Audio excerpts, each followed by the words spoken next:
फांसी दो, चंदा चोरों को फांसी, प्रभु राम को जिन्होंने लूटा है खून में चोरी है, हम तो चोरी करें, अरे इनको पकड़ के ले चलो। बेल टाइल्स स्टूडियो से आप देख रहे हैं।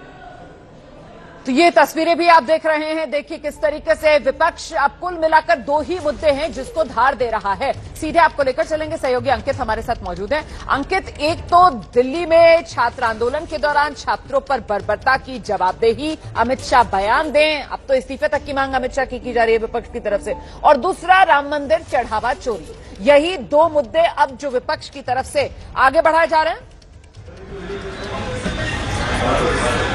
बिल्कुल, ये दो मुद्दे हैं जिसको लेकर के विपक्ष हमलावर है। पहले हमने देखा कि जो प्रदर्शन शुरू हुआ तो उस दौरान जो है सिर्फ एक ही बैनर नजर आ रहा था और वो ये था कि अमित शाह जो है सदन में आकर के बयान दे। लेकिन इसके बाद ही मेरे को उसके कुछ ही मिनटों बाद समाजवादी पार्टी के सांसद एक दान पेटी लेकर के आते हैं और उस दान पेटी को रख दिया जाता है प्रदर्शन स्थल पर, और वहां पर जो प्रियंका गांधी समेत जो तमाम जो सांसद होते हैं वो मौजूद होते हैं। और उसके बाद में जो नारा अमित शाह को लेकर के लग रहा था वो बदल जाता है और चढ़ावा चोरी मुद्दे को उठा लिया जाता है। तो उस मुद्दे को लेकर के जो है फिर विपक्ष हमलावर होता है। तो एक साथ दो नारे हमको सुनाई पड़ रहे थे। पहला कि केंद्रीय गृह मंत्री अमित शाह सदन में आए, बयान दे, अमित शाह कहां गायब है, और दूसरा चढ़ावा चोरी वालों को जो है बदलना है, चोरी वालों को पकड़ना है, इस तरीके के नारे लग रहे थे। तो निश्चित तौर पर विपक्ष इस वक्त जो है दो मुद्दों को लेकर के आक्रामक नजर आ रहा है। पहला जो छात्रों के खिलाफ बल का प्रयोग हुआ है उस मुद्दे को लेकर के, और दूसरा मुद्दा जिस तरीके से ये राम मंदिर चढ़ावा चोरी का है। और हमारा जो सदन की कार्रवाई या ये कहें कि सत्र की कार्रवाई जब शुरू हुई थी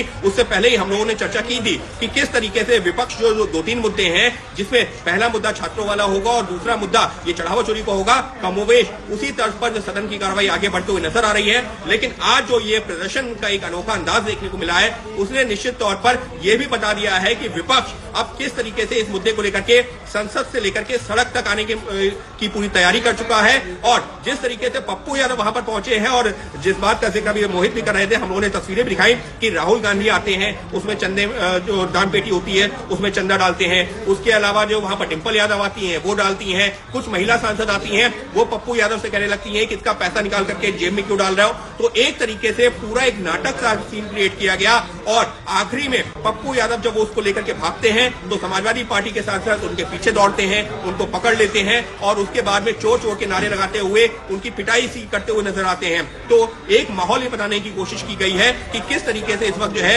ये एक बड़ा मुद्दा बन गया है। लेकिन मैं एक बड़ा अपडेट दे देता हूँ, कि कुछ देर पहले ही मैंने ये जो बीजेपी के सांसद हैं जगदम्बिका पाल, उनसे बातचीत की। उन्होंने इस प्रदर्शन पर क्या कहा, उन्होंने कहा ये तो देश के साधुओं का अपमान है, देश के साधुओं को आप चोर बता रहे हैं, आप ये बता रहे हैं कि देश के साधु किस तरीके से चंदा लेकर के भाग जाते हैं। तो ये देश के साधु संतों का अपमान है, साधुओं का अपमान है। और इस पर जो है अब राजनीतिक प्रतिक्रियाएं और ज्यादा सामने आने